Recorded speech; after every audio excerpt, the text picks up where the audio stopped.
ಇದು motor cable ಕೊಡ್ಬೇಕು ಇಲ್ಲಿಗೆ.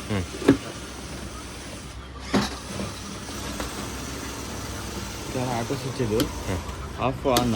ಇದು ಮೋಟ್ರ್ ಆಫ್ ಮಾಡೋ ಬಟನ್, ಮೋಟ್ರ್ ಆನ್ ಮಾಡೋ ಬಟನ್, ಸೆಟ್ಟಿಂಗ್ ಬಟನ್ಗಳು ಇವು ಮೂರು. ಕರೆಂಟ್ ಬಂತು. ಕರೆಂಟ್ ಬಂದ ತಕ್ಷಣ ಡಿಸ್ಪ್ಲೇ ಆನ್ ಆಗುತ್ತೆ. ಐಕಾನ್ ಕಂಟ್ರೋಲ್ ಪ್ಯಾನಲ್ಸ್ ಅಂತ ಬರುತ್ತೆ. ಈಗ ಫಸ್ಟ್ ಐತಲ್ಲ 15 ಸೆಕೆಂಡ್ ಕರೆಂಟ್ ಯಾವ ಥರ ಬಂದೈತೆ ಅಂತ ಫಸ್ಟ್ ಕಂಡಿಡ್ಕೊಳ್ತಾನೆ. ಕರೆಂಟ್ ಫಸ್ಟ್ ಯಾವ ಥರ ಬರುತ್ತೆ ಅಂತ 3 ಲೈನ್ ಫಸ್ಟ್ ಕಂಡಿಡ್ಕೊಳುತ್ತೆ. 3 ಲೈನ್ ಸರಿಯಾಗಿ ಬಂದಿದ್ರೆ 3 ಲೈಟ್ ನಿತ್ಕೊಂತವಣ. ಇವು ನಿತ್ಕೊಂಡಿಲ್ಲಪ್ಪ ಹಿಂಗೆ ಬ್ಲಿಂಕ್ ಆಗ್ತೈತೆ ಅಂತ ಹೇಳಿದ್ರೆ ಲೈನ್ ಸರಿ ಇಲ್ಲ ಅಂತ. ಈ 3 ಲೈಟಿಗೆ ನಿತ್ಕೊಂಡು 3 ಫೇಸ್ ಆಟೋ ಸ್ಟಾರ್ಟಿಂಗ್ ಅಂತ 10 ಸೆಕೆಂಡ್ ಟೈಮಿಗೆ ಇಟ್ಟಿರ್ತೀವಣ್ಣ. ನೀವು ಟೈಮಿಂಗ್ನ ಲೇಟಾಗಿ ಎತ್ಕೊಳಂಗೂ ಮಾಡ್ಕೋಬೋದು, ಜಲ್ದಿ ಎತ್ಕೊಳಂಗೂ ಮಾಡ್ಕೋಬೋದು. ಎತ್ಕಂದಿಗೆ ಸ್ಟಾರ್ಟ್ರು ಮೋಟ್ರ್ ಓಡ್ತಾ ಇದ್ದೀಗ ನೋಡ್ರಿ. ಮೇಲ್ಗಡೆ ಇತ್ತಲ್ಲ 3 ಲೈನ್ ಆಮ್ಸ್. ಇದು ಆಮ್ಸ್ ಹತ್ರ ಏನಪ್ಪ ಅಂತ ಹೇಳಿದ್ರೆ ನಿಮ್ಮ ಮೋಟ್ರ್ ಏನೇನು ಕರೆಂಟ್ ತಂತೈತೆ ಅಂತ 3 ಲೈನ್ ತೋರಿಸ್ತಿರುತ್ತೆ. ಕೆಳಗೈತಲ್ಲ ಇದು 3 ಲೈನ್ ವೋಲ್ಟೇಜ್. ಇದು 3 ವೋಲ್ಟೇಜ್. ಇದು ಬ್ರಾಕೆಟ್ ಒಳಗೆ ಐತಲ್ಲ 18 ಇದು ರಿಲೇ. ಇದು ಯಾವತ್ತು ಡಿಸ್ಪ್ಲೇ ಮೇಲೆ 3 ರೂಪಾಯಿ ಅಂತಾನೆ ಬರ್ಬೇಕು ಇಲ್ಲಿ, ಅಂದ್ರೆ 3 ಫೇಸ್ ಕರೆಂಟ್ ಇದೆ ಅಂತ. ಇಲ್ಲಿ 1, 2 ಅಂತ ಬಂದ್ರೆ ಐತಲ್ಲ ಲೈನ್ ಸರಿ ಇಲ್ಲ ಅಂತ ಅವಾಗ ಅವು ಫಂಕ್ಷನ್ ಆಗಲ್ಲ. ಅದು ಇಲ್ಲಿ 3 ರೂಪಾಯಿ ಅಂತ ಬಂದ್ರೆ ಮಾತ್ರ ಫಂಕ್ಷನ್ ಆಗುತ್ತೆ. ಅಲ್ಲಿ ಹೋಗೈತಲ್ಲ ರಿಲೇ ಸೆಟ್ ಮಾಡ್ಕೋಬೇಕು. ರಿಲೇ ಹೆಂಗಪ್ಪ ಸೆಟ್ ಮಾಡೋದು ಅಂತ ಹೇಳಿದ್ರೆ 3 ಆಮ್ಸ್ ನೋಡ್ಕೊಳ್ರಿ ಎಷ್ಟೆಷ್ಟು ತಗೊಳುತ್ತೆ ಅಂತ. ಎಷ್ಟೆಷ್ಟು ಆಮ್ಸ್ ತಗೊಳುತ್ತೆ ಅಂತ ಎಕ್ಸಾಂಪಲ್ ಎಷ್ಟೆಷ್ಟು ತಗೊಂತೈತೆ ಮೋಟ್ರಲ್ಲಿ 430 ಅಲ್ಲ, ಮೇಲ್ಗಡೆ 6 ತಗೊಂತೈತೆ. ಯಾವ್ದಾದ್ರು 1 ಆಮ್ಸ್ ಲೆಕ್ಕ ತಗೊಂಡು ಅದಕ್ಕಿಂತ ಒಂದು 5 ಜಾಸ್ತಿ ಇದ್ರೊಳಗೆ ಇಡ್ಬೇಕಣ್ಣ. Example 10, 9, 8, 10 ತಗೊಂತಿದ್ದೆ amps. ಈಗ 10 ಲೆಕ್ಕಕ್ಕೆ ತಗೊಂತೀನಿ. 10ಕ್ಕಿಂತ ಒಂದು 5 ಜಾಸ್ತಿ ನಾನು ಇದ್ರೊಳಗೆ ಇಡ್ತೀನಿ 15 ಅಷ್ಟೇ. ಅಲ್ಲೋ ಗೊತ್ತಾಗಿಲ್ಲ ಅಂತ ಹೇಳಿದ್ರೆ ಫೋನ್ ಮಾಡ್ರಿ. ಇದು ಹೊತ್ತಿದ್ರೆ ರಿಲೇ ಕಡಿಮೆ ಆಗುತ್ತೆ, ಇದು ಹೊತ್ತಿದ್ರೆ ಐತಲ್ಲ ರಿಲೇ ಜಾಸ್ತಿ ಆಗುತ್ತೆ. ಇಟ್ಟಿದ್ಮೇಲೆ ಐತಲ್ಲ ಒಂದ್ಸಲಿ ಸೇವ್ ಬಟನ್ ಪ್ರೆಸ್ ಮಾಡಿದ್ರೆ ಇಲ್ಲಿಗೆ ಲಾಕ್ ಆಗುತ್ತಣ್ಣ. ಇಷ್ಟೇ. ಇದ್ರಲ್ಲ ಐತಲ್ಲ ಟೈಮರ್ ಬರುತ್ತೆ. ಇಷ್ಟು ನಿಮಿಷ ಓಡೋದು, ಇಷ್ಟು ನಿಮಿಷ ಆಫ್ ಆಗೋದು ಅವೆಲ್ಲ ಟೈಮರ್ ಐತಲ್ಲ. ಬೇಕಂದ್ರೆ 1 ಗಂಟೆ ಓಡಬೇಕಷ್ಟೇನಾ.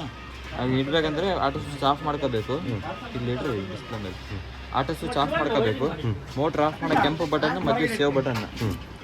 ಮೋಟ್ರ್ ಆಫ್ ಮಾಡೋ ಕೆಂಪು ಬಟನ್ ಮಧ್ಯೆ ಸೇವ್ ಬಟನ್ ಎರಡೂ ಹಿಂಗೆ ಒತ್ತಿಟ್ಕೋಬೇಕು ಏಕಕಾಲದಲ್ಲಿ. ಕರೆಂಟ್ ಸೆಟ್ಟಿಂಗ್ ಚೋಡ ಅಂತ ಬಂದಿರುತ್ತೆ, ಬಿಡಬಾರ್ದು. ಸೆಟ್ಟಿಂಗ್ ಮಾಡಿ ಪ್ರೆಸ್ ಕಿಟ್ಟು ಕಂಡು ಅಂತ ಬರುತ್ತೆ. ಆಮೇಲೆ ಇತ್ತಲ್ಲ ಕೈ ತೆಗಿಬೇಕು. ಫಸ್ಟ್ ಆಪ್ಷನ್ ಇದೆ. ಆಪ್ಷನ್ ಹಿಂಗೆ ಮುಂದಕ್ಕೆ ಹೋಗ್ಬೋದು. ಹಿಂಗೆ ಹೋಗ್ತಾ ಒಂದು ಆಪ್ಷನ್ ನೋಡಿದ ಸೈಕ್ಲಿಕ್ ಟೈಮರ್ ಅಂತ ಇದೆ. ಸೈಕ್ಲಿಕ್ ಟೈಮರ್ ಅಂತ 9ನೇ ಆಪ್ಷನ್ ಇದು. ಇದು ಡಿಸೇಬಲ್ ಇದೆ. ಬೇಕಂದ್ರೆ ಇದು ಅನೇಬಲ್ ಮಾಡ್ಕೋಬೇಕು. ಸೆಟ್ ಆನ್ ಟೈಮ್ ಎಷ್ಟು ನಿಮಿಷ ಓಡಬೇಕು ಮೋಟ್ರ್? 1 ಗಂಟೆ. 1 ಗಂಟೆಯಲ್ಲಿ ಸೆಟ್ ಮಾಡ್ಕೋಬೇಕು. ಸೆಕೆಂಡ್ಸಲ್ಲಿ ಮಿನಿಟ್ಸಲ್ಲಿ.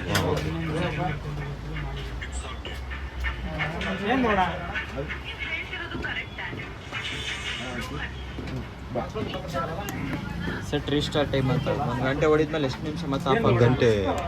1 ಗಂಟೆ ಆಫ್ ಆಗಬೇಕಾ? ನೀರು ಭಾಳ ಕಮ್ಮಿ ಹೊಡಿತಾ ಇರೋದು.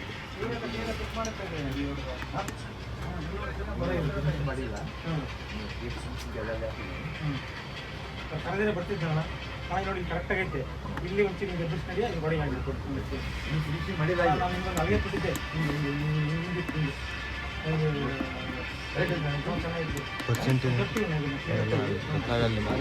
ಇಲ್ಲಿ ಬಿಡ್ರಿ ಇಷ್ಟಿಗೆ ಇಷ್ಟೇ ಅಣ್ಣ. ಇಷ್ಟು ಮಧ್ಯೆ ಸೇವ್ ಬಟನ್ ಒತ್ತಿಟ್ಕಂದ್ರೆ ಸೇವ್ ಆಗುತ್ತೆ. ಮತ್ತೀಗ ಇದೇನಂದ್ರೆ ಓಡ್ತಿದ್ ನೋಡ್ರಿ ಮೋಟ್ರು ಓಡ್ತಿದ್. ಈಗ ಆನ್ ಮಾಡಿದ್ದೀನಿ. ಕೆಳಗೈತಲ್ಲ ಬರುತ್ತೆ ಸ್ಟಾಪ್ಸ್ ಇನ್ 60 ಮಿನಿಟ್ಸ್ ಅಂತ, ಅಂದ್ರೆ 60 ನಿಮಿಷದಲ್ಲಿ ಆಫ್ ಆಗುತ್ತೆ ಅಂತ. ಹಿಂಗೆ ಬರ್ತಾ ನಿಮಿಷ ಕೌಂಟ್ ಆಗಿ 1ಗೆ ಬಂದ್ಮೇಲೆ ಆಫ್ ಆಗುತ್ತೆ. ಮತ್ತೆ ಐತಲ್ಲ ಆಫ್ ಆದ್ಮೇಲೆ ರೀಸ್ಟಾರ್ಟಿಂಗ್ 60 ಮಿನಿಟ್ಸ್ ಅಂತ ಬರುತ್ತೆ. 60 ನಿಮಿಷ ಬಿಟ್ಟು ಮತ್ತೆ ರೀಸ್ಟಾರ್ಟ್ ಆಗುತ್ತೆ ಅಷ್ಟೇ. ಸರಿನಾ? ಅಲ್ಲಿ ಏನೇ ಪ್ರಾಬ್ಲಮ್ ಇದ್ರೂ ಫೋನ್ ಮಾಡ್ರಿ, ನಾನು ನಂಬರ್ ಹಾಕಿರ್ತೀವಿ, ನಿಮಗೆ ಹೇಳಿಕೊಡ್ತೀವಿ. ಆಫ್ ಮಾಡ್ಕೊಳ್ತೀವಿ. Thank you.